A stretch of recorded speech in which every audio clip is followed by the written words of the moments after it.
This is how I fight my battles. This is how I fight my battles. This is how I fight my battles. This is how I fight my battles. Oh, this is how I fight my battles. This is how I fight my battles. This is how I fight my battles. I'm gonna see a victory. I'm gonna see a victory. For the battle belongs to you, Lord. And I'm gonna see a victory. I'm gonna see a victory. For the battle belongs to you, Lord. I'm gonna see a victory. I'm gonna see a victory. For the battle belongs to you, Lord. And I'm gonna see a victory. I'm gonna see a victory. For the battle belongs to you, Lord. So when I fight on my knees with my hands lifted high. Oh God, the battle belongs to you, and every fear I lay at your feet. I'll see through the night. Oh God, the battle belongs to you.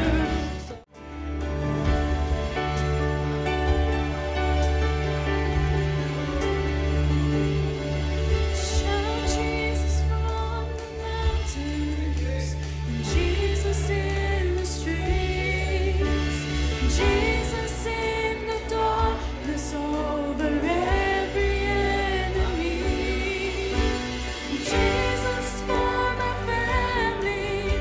I speak the holy name, Jesus.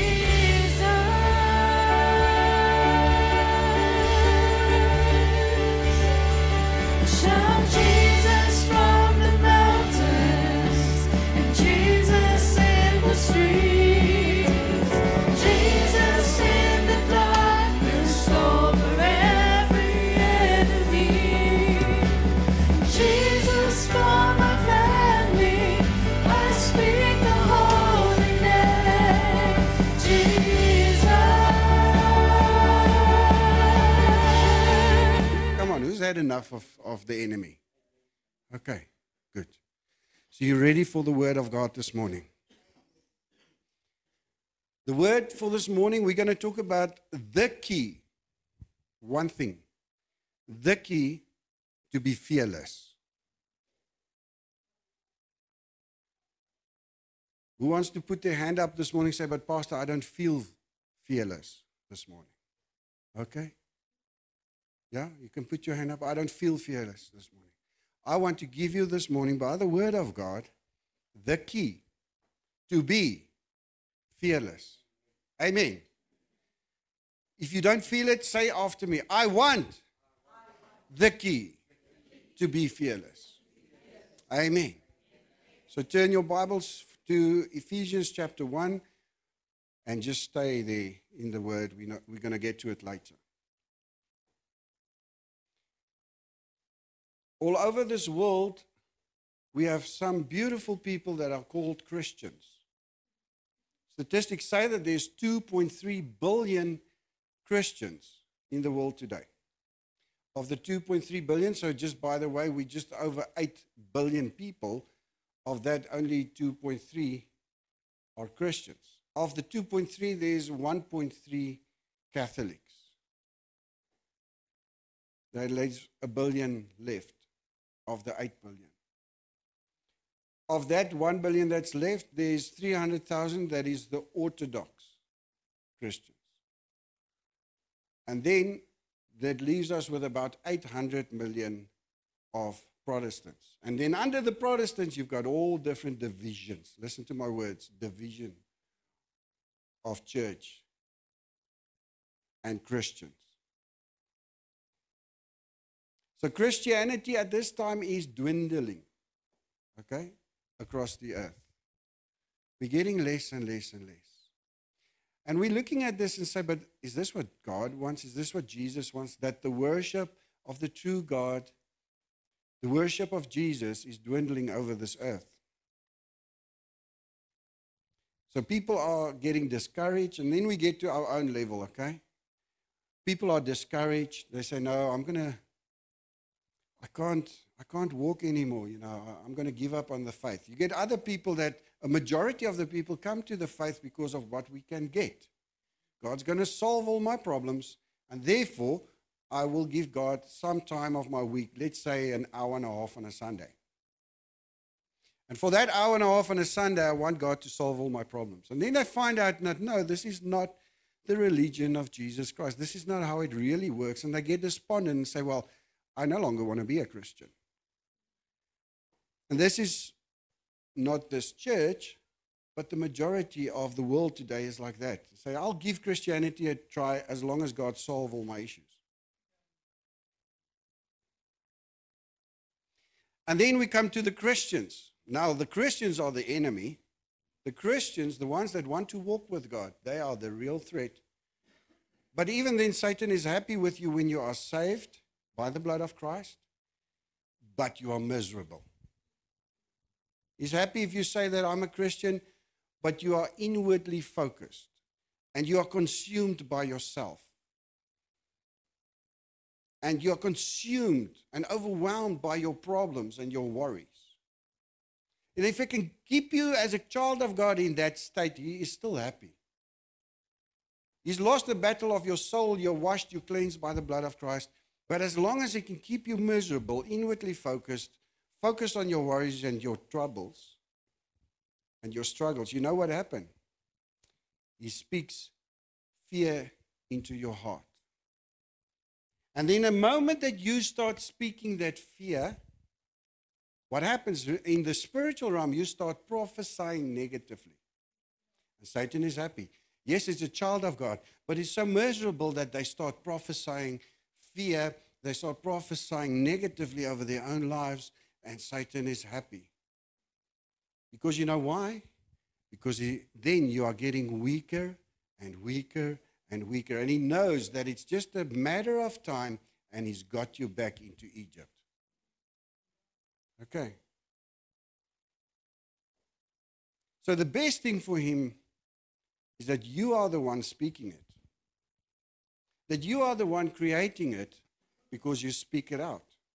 And then all he has to do is he sit back and he relax and he watches you giving destruction and destroy your own life.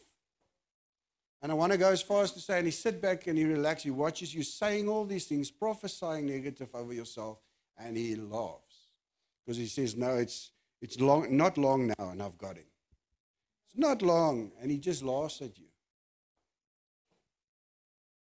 You see, the thing that he does not want is for you to bring fear to him. You see, he brings fear to you about your health. He brings fear to you about your provision. He brings fear to you about your future. He brings fear to you, you're going to end up alone. Nobody loves you. Everybody is against you. You're such a horrible person. And he brings that fear into you until you start talking it and you're prophesying it over yourself. But when he's not happy is when you are the one bringing fear to him. Amen. Who here this morning says, I had enough of Satan. I want to chase him down with some fear. Come on. I think let's say it. I've had enough of Satan. I'm going to chase him down with some fear. Amen. Hallelujah. You see, what he wants to prevent from all cost is for your eyes and your understanding of enlightenment to open up. Your eyes and your understanding of enlightenment to open up. He's very fearful of this message this morning for you to get the key in order to be fearless. I'm serious. I'm not delivering just a beautiful message this morning. I'm delivering a real point of pain to Satan. And right now, under the blood of Jesus, we are in the sanctuary under the blood of Christ. Beautiful thing that I heard the other day is you are covered by the blood of Christ. It's like, if you can think about paint, you can't get it off. There's no way you can get the blood of Christ off you. You are covered in the blood of Christ.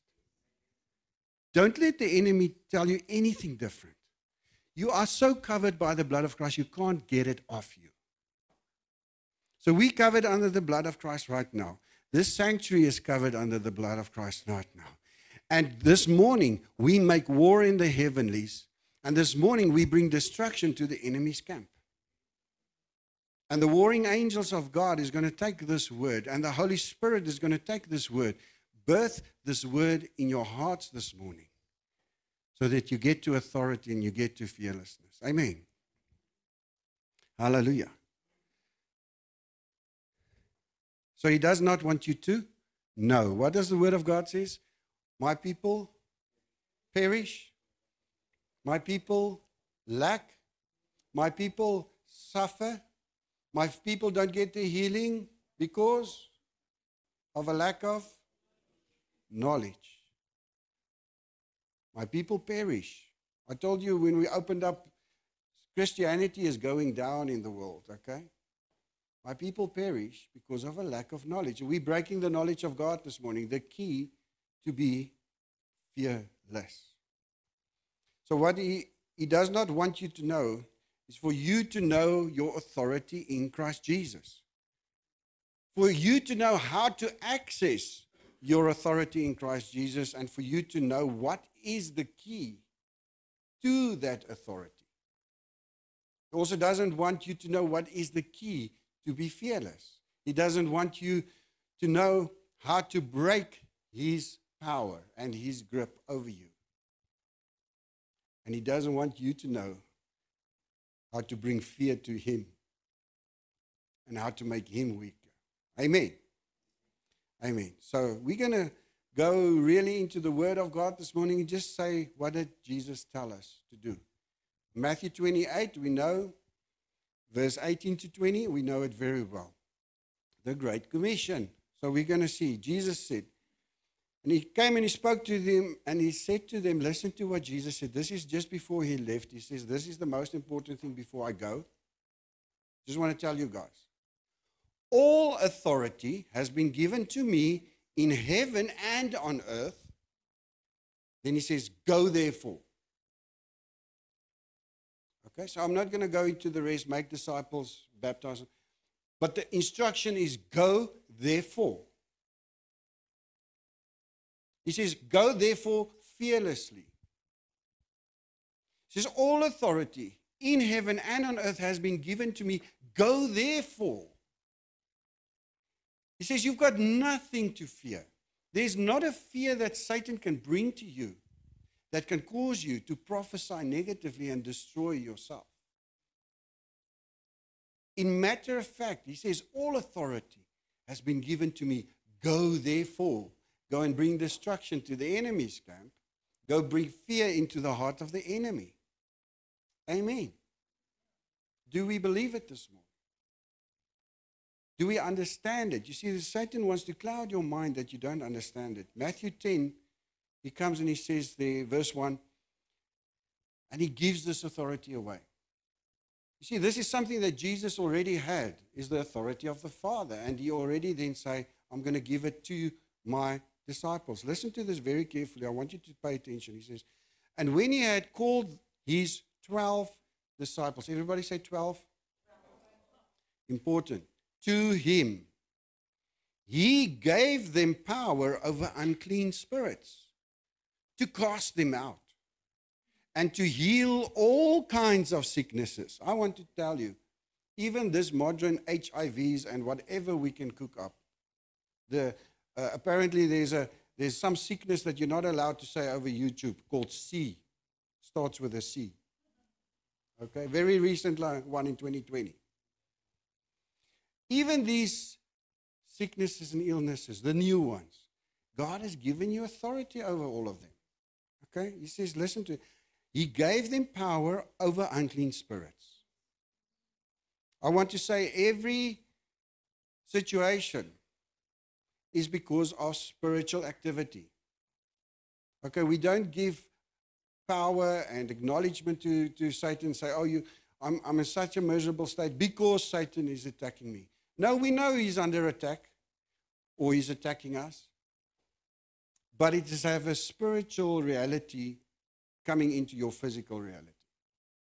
So he gave you power over all unclean spirits. He gave you power to cast them out. He gave you power to heal all sicknesses and all kinds of diseases. Now listen to this in verse 4. Then he goes into all the names, and he gives all the names of the 12. And the very last name in verse 4, what is that last name he gives? Judas Iscariot. And then it ends the sentence, who also betrayed him. No, wait a minute. How does that work? Jesus says, all power, all authority, all dominion has been given to me. And he gives it to all 12. Even to Judas Iscariot. No, wait a minute. That doesn't work. Why not? You see, Pastor, Judas Iscariot wasn't on the spiritual level like the rest of the 11. Judas Iscariot was influenced by Satan. Judas Iscariot, he was not holy enough. How could Jesus give it to him? Guys, we're talking about a key to be fearless. Okay.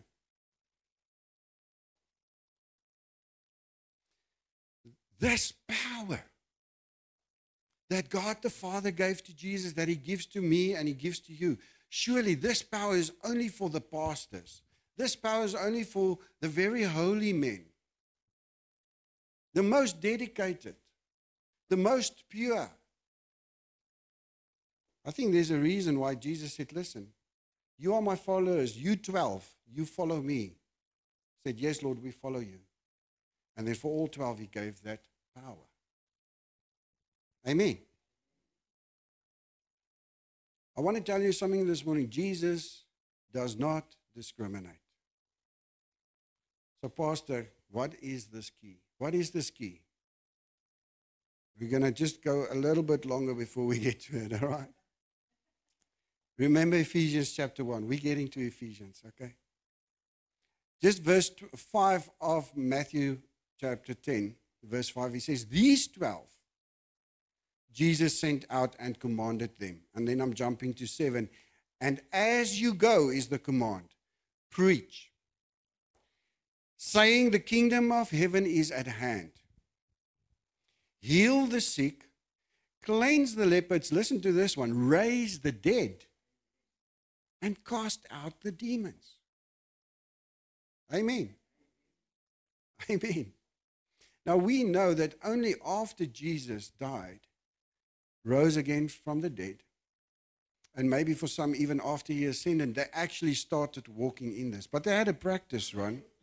They had a practice run right there, and they went out. So can I be as bold and say that even the 12, including Judas, had his practice run?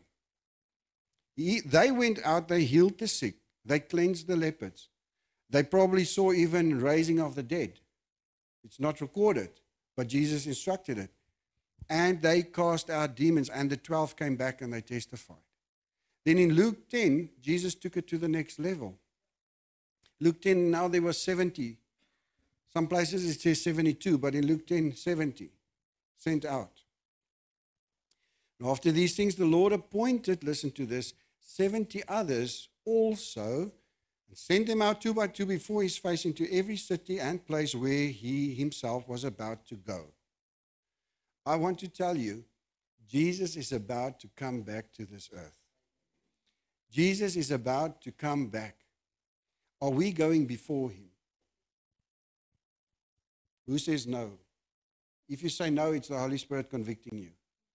If you say yes, you're following Christ. He said he sent them out before him. Listen to why did he send him out.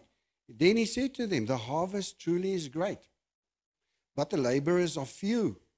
Therefore, pray the Lord of the harvest to send out laborers in his harvest.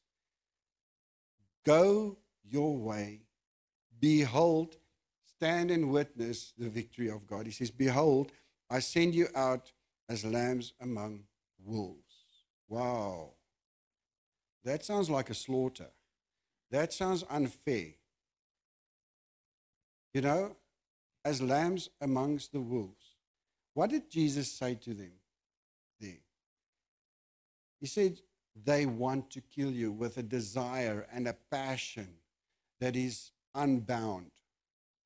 Those wolves has got only one thing in mind, and that's your destruction. I'm sending you like lambs to the wolves. It's not to say that, oh, you are defenseless, you got no chance, you are going to die. It's not that message. No, it's the message of know your enemy. Because greater is he that is in me, not I, not the lamb. Greater is he that is in me than he that's in the world. Amen. You have also the armor of God. He says, put on the armor, Ephesians chapter 6, so that you may stand. Put on that armor. He says, but I'm sending you out as lambs amongst the wolves. And he gave them that commission. And you know what the Bible says? You can go read that chapter. Later on, they come back, all 70 of them. All 70 of them. You see, what is that message to me? If we are 70 here this morning, or there's 700 children of God, or there's 7 million, or 700 million children of God, it means when God instructs us, all 700 million children of God on this earth should be going out and coming back with the success of that instruction. Isn't that the fact? If the 12 went out and they came back with success, if the 70 went out and they came back with success, I want to tell you, child of God, no one sitting here, no one in this whole world is powerless against the enemy to go out and do what? Heal the sick, cleanse the lepers, raise the dead, and destroy the demons, chase them out. In Jesus' name, in the mighty, mighty name of Jesus. Amen.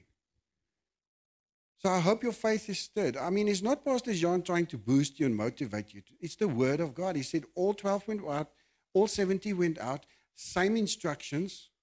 They healed people. They probably raised the dead, and they chased the demons. They destroyed the enemy's camp because they stood in the power that was bestowed onto them. Amen. Now we get to what is that key. Ephesians chapter 1, verse 13 to 23. Ephesians chapter 1, 13 says, in him, in Christ Jesus, in your secret place.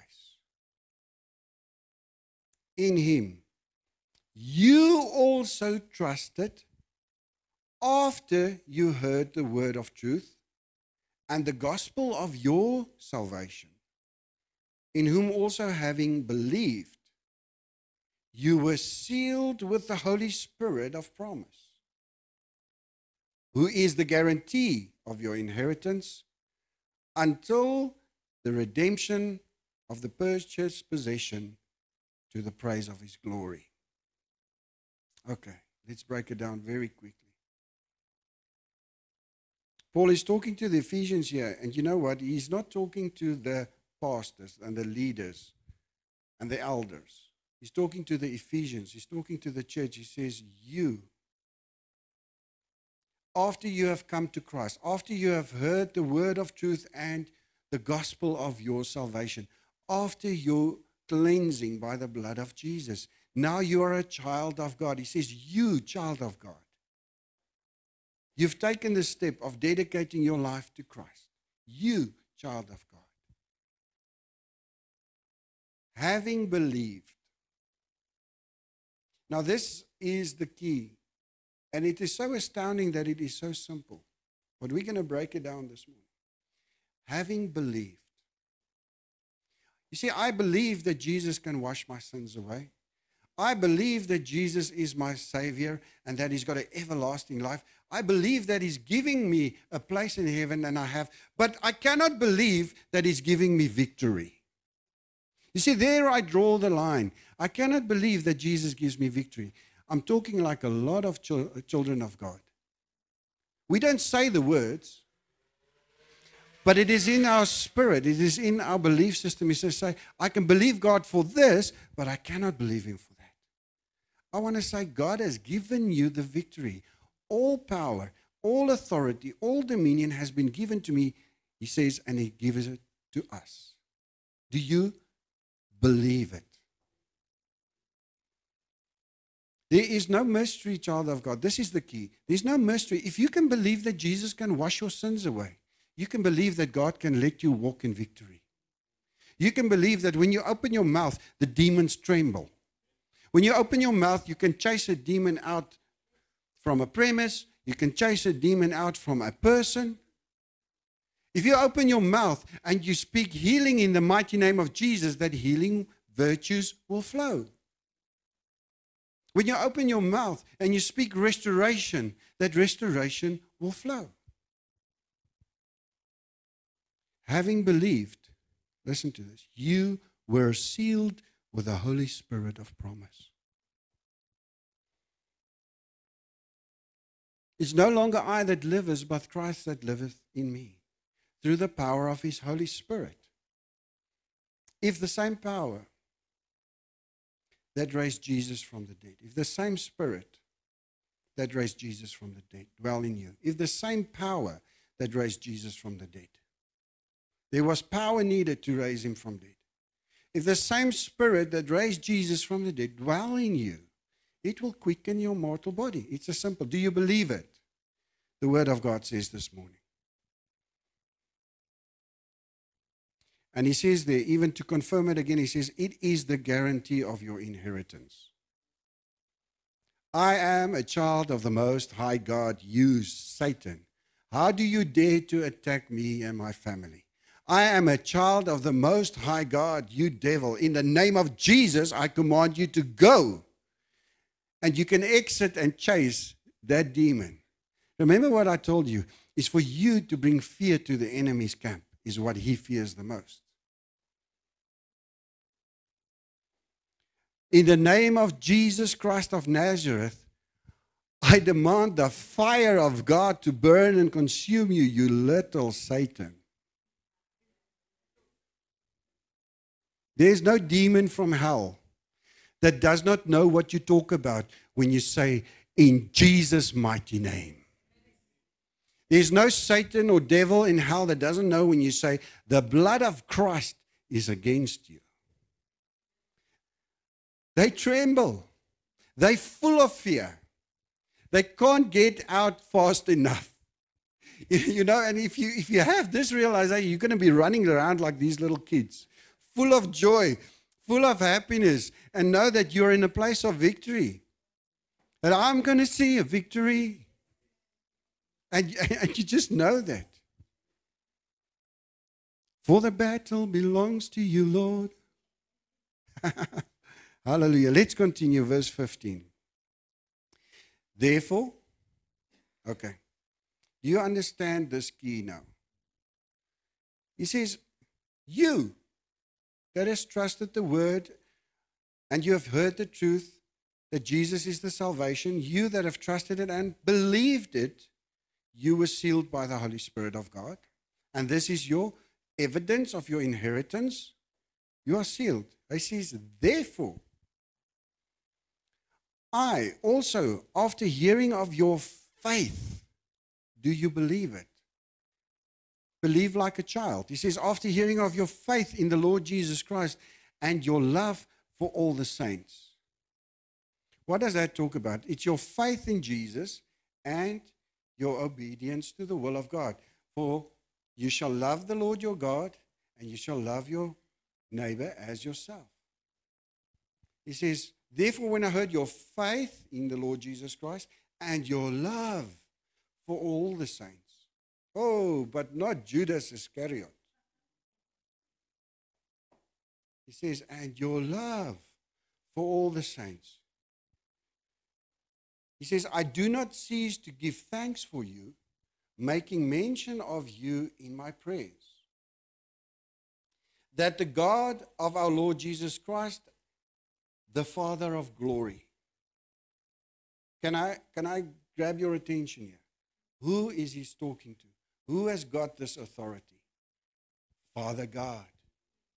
He says that the God of our Lord Jesus Christ, the Father of glory, may give you the spirit of wisdom. I'm going to go a bit slower now.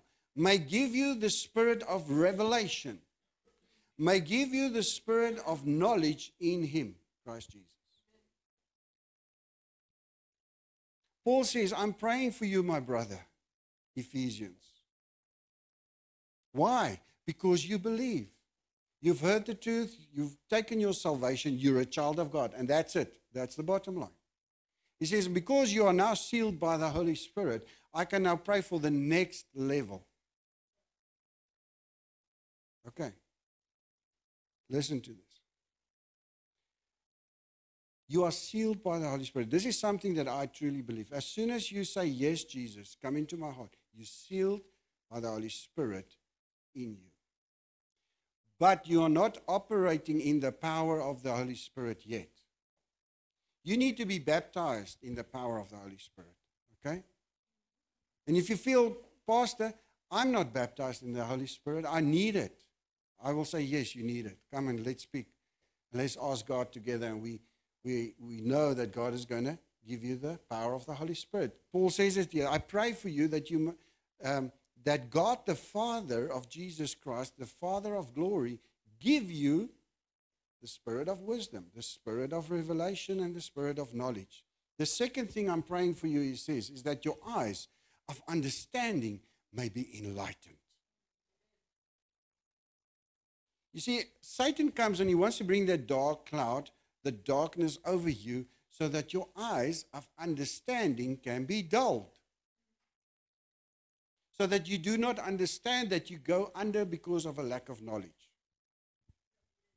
Paul says, I pray that your eyes of understanding will be enlightened by the Spirit that I previously prayed, of wisdom, revelation, and knowledge.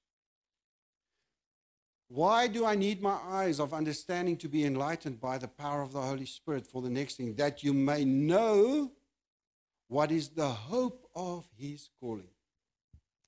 All right, so what is hope? Hope is something that you're looking forward to. Hope is something that you cling to. Hope is something that you say, I know it's going to happen. Your hope of his calling. That you may know what are the riches of the glory of his inheritance in his saints. Woo! Hallelujah. Hallelujah. Satan does not want you to know that you are a child of the Most High God. Satan does not want you to know that you are kings and priests and a holy priesthood unto God. You're a holy nation, segregated, belonging to God. You're standing in the victory. He doesn't want you to know that. Listen to this. And he just continues and continues. He says, that you know what is the glory of your inheritance. Beautiful. Thank you, Jesus. Everlasting life. And what is the exceeding greatness of his power towards us who believe. You say, Pastor, what is the key? Believe. Believe that God has given the power to Jesus. Believe that Jesus has given the power to me and to you, everyone that calls on his name. Believe that when Jesus says, call those things that be not as if though they were, that it's going to happen. It's like this little boy running here. His name's Marley. This little boy running here. When his father says, listen, my son, I'm going to give you an ice cream. If you're a good boy, sit still in church, I'm going to give you an ice cream. He believes that. And I tell you, when he gets out of this church and he's done his job, he sits nice and quiet, he's going to say, Dad, come on now. I already see that thing. I see it. I can almost taste it already. Dad, come now. You see, a child believes. And I want to be like that. I want to say, listen, if Jesus said I can cast out demons, I cast them out. If Jesus said, I speak to a sickness and I cast that sickness out, it is done. There's healing in Jesus' name. If Jesus says, I'm the head and not the tail, then I'm the head and not the tail. If Jesus says, greater is he that is in me, then I've got nothing to fear. Although I'm a lamb, although that is a wolf, I don't fear those teeth and fangs and that bark. Because greater is he that is in me. It's just like, I believe it. It's done. It's done. It's done. He says, and that you may know what is the exceeding greatness of his power towards us who believe. According to the working of his mighty power, which he worked in Christ, when he, God the Father, raised him, Jesus, from the dead, and sealed him, Jesus, at his, God the Father, right hand in heavenly places. Whoa, we're going deep now. So yes, I believe that Jesus washed me and cleansed me and gave me everlasting life. Maybe, yes, I believe that I'm victorious in Christ Jesus. Maybe I'm on that level. But can you believe that if we are in Christ, we are in heavenly places with him? No, Pastor, you're getting too high for us now. You don't know what's wrong in my life. I don't care what's wrong in your life. Jesus said this. I believe it. I'm going to read it again. That you may know what is the exceeding greatness of his power towards us who believe, according to the work of his mighty power, which he worked in Christ when he raised him from the dead and seated him at the right hand in heavenly places, far above, here it comes, the authority, far above principalities, far above powers, far above might and dominion, and far above every name that is named, not only in this age, listen to this, but also in that which is to come. Hallelujah! Can you believe what Jesus has done for us? What God the Father has done for Jesus. And Jesus says, listen, I'm sharing this with my children. I'm giving them this authority. I'm giving this power in this age and the age to come. Hallelujah.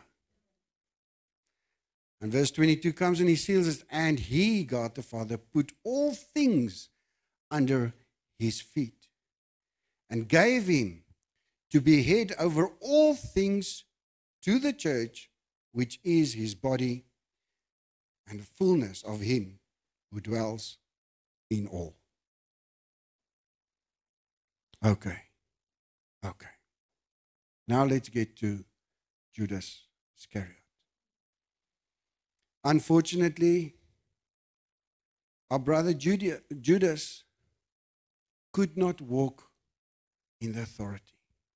Unfortunately, the cloud of Satan over him brought him into such darkness that he actually won. When that lady came and she ministered unto Jesus and she cried and wept with her tears and dried with her hair and put the alabaster oils over him, that expensive oil. He says, no, but what about the poor? We should sell this and give the money to the poor, because his heart was wicked. He could not see what God is doing in a moment because he was darkened. But the love of Christ. Christ says, no, if you dip your hand with me, you are the one. There's still time for you to repent. You see, Satan wants you not to repent. Satan wants to fill you with all reasoning. Yeah, but this Pastor Jesus did wrong, you know. He should have taken all of that expensive oil and feed the poor with it. He should not have lavished that expensive oil on himself. This is wrong and that is wrong and this is not right. And, you know, it doesn't work like this. If he could only come to the place and say, Lord, I see what you are doing. Jesus was saying, listen, I see you. I see you. You are the one dipping your hand into the bowl with me. there's time to repent. There's time to make right. I've said it before, and I still say that even after the fact. He's taken that 30 pieces of silver. He had such regret. He threw it back to the authorities, and he didn't want that payment anymore because of regret. The very next step, he should have just taken it to God. Say, Lord, forgive me. Father, forgive me. I've sinned. Wash me. Cleanse me. Bring me back into your righteousness. And I want to say to you, I believe the mercy of God would have been enough. My grace is sufficient for you. I believe the mercy of God would have been enough for Judas. We don't know. Maybe Judas did ask forgiveness. We don't know. Okay? Maybe we see him there. Okay? But I believe that he was under such a cloud of darkness that the devil was sitting back laughing at Judas and seeing how he destroys his own life. And the devil, we give him all the praise always. Oh, he's attacking me. No. Sometimes it's your own prophecy, negative words that attacks you. I want to tell you, if you understand the position that Christ Jesus is in, he is at the right hand of the Father in heavenly authoritative places. If you understand that you are in Christ Jesus because you believe in the Son of the living God, he lives inside of you. The Holy Spirit lives in you. The Holy Spirit leads you and governs you. You are in Christ in heavenly places. You are in authority. Amen. I'm speaking very harshly today because I do believe this is the enemy that wants to bring across this whole earth, all the Christians of the earth, into that place that, okay, at least if you are not walking in your authority, I can still tackle you down. I can still bring fear into your life. But once you walk in authority, you know that you are seated in heavenly places. Then you are the one bringing fear to Satan. And that he does not want.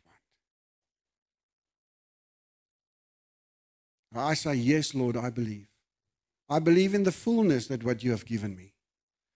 Salvation is the first step, but I believe in the fullness. You have given me everything that I need so that you can command me to go and speak to people in the street. And yes, maybe this guy in the street I encounter and he's full of demons. You have given me the authority. I can chase those demons in the street out of that person. Lord, you've commanded me to go to the street and talk about the kingdom of God. And now I find this guy, he says, listen, I won't listen to you before I can't get my healing. And you say, in the mighty name of Jesus, be healed. In Jesus' name. And you see this miracle, and that person sees the miracle, and guess what? He turns to Jesus. No, but this is for the pastors. This is for the very holy ones. I can tell you, it's for you, it's for me. What do you think is a pastor? A pastor should be a servant, isn't it? Some pastors in this world don't want to be servants. But if you are a real pastor, you'll be a servant. If you're a real child of God, you will be a servant. If you are real with Jesus, you will come here on a Sunday morning and not say, Lord, come and solve my problems. You will come here on a Sunday and say, Lord, what can I do for you? Lord, how can I let my light shine? And I want to tell you, seek ye first the kingdom of the Lord and all its righteousness, and all the rest will fall in place. Amen. All the power and authority has been given to Jesus, and he gives it to whoever he wants. And he gives the portion of how much power and authority to whoever he wants and whoever he chooses. The only requirement, the only key is that you believe. In Jesus' name. Amen. Amen. I want to just pray for you, for all of us. Father, I pray in the name of Jesus that faith will arise in your sons and your daughters. Father, I pray in the name of Jesus that the eyes of enlightenment will open up to the lie of the enemy. I pray, Lord, for the darkness over some of our lives, Lord, to be enveloped with the light and the truth of God. Lord, for sons and daughters of God to just know that they are walking in victory. They are not defending the victory. They are walking in the victory. Lord, that we know that we are fighting a battle, yes, but that we fight the battle in a position of victory from heavenly places, from the right hand, from the throne of God, Lord. We administer the truth and the righteousness of God through the power and through the name above all other names, the name of Jesus. The name of Jesus, the name of Jesus. Right now, Father, in the mighty name of Jesus, in every person sitting here this morning, we break the yoke of the enemy over their lives. We shatter, Lord, all of this bondage in Jesus' mighty name. We speak deliverance, we speak freedom in the mighty, mighty name of Jesus right now. Right now, in Jesus' name. Father, I pray that you will raise up an army, that you will raise up, Lord, warriors for Christ. Lord, men and women, even children with boldness, Lord, like never before, in the name of Jesus. Lord, and as your word instructs us, that we call out for your Holy Spirit, Lord, to pour out onto this earth. The power of the Holy Spirit, Lord, to pour onto all flesh in Jesus' name. In Jesus' mighty name. And we thank you, Holy Spirit. We thank you, Holy Spirit. Your word says that you know our weaknesses, our shortcomings. They're not unbeknown unto you. And therefore, Holy Spirit, you come. You bolster us. And you fill us up to overflowing. We ask it, we receive it, that you fill us up to overflowing. That even our shortcomings is no longer an excuse, but that you administer power and authority into your saints. Let this word, let this truth, let this key of life, Lord, come real into our spirits. In Jesus' name. And Father, right now, I want to be as bold and ask every person here, each and every person here, Lord, that they will come to a place soon and very soon that they can operate in authority and that they can see the power of God working through them. I call out and I pray, Lord, that people here will pray for the sick and they will be healed. I call out and I pray, Father, that people here will cast demons out and they will flee in Jesus' name. I pray, Lord, that the spirit of wisdom and the spirit of a sound mind and of love and of strength be in each and every one of us. Because you haven't given us a spirit of fear. And that the Spirit of God, Lord, in us will remove every hindrance, even in our lives. And that even in our weakness, Lord, we can say we are strong. Even in our shortcomings, Lord, we can say we are strong. In the mighty name of Jesus. Amen. Amen. Help us to grow together.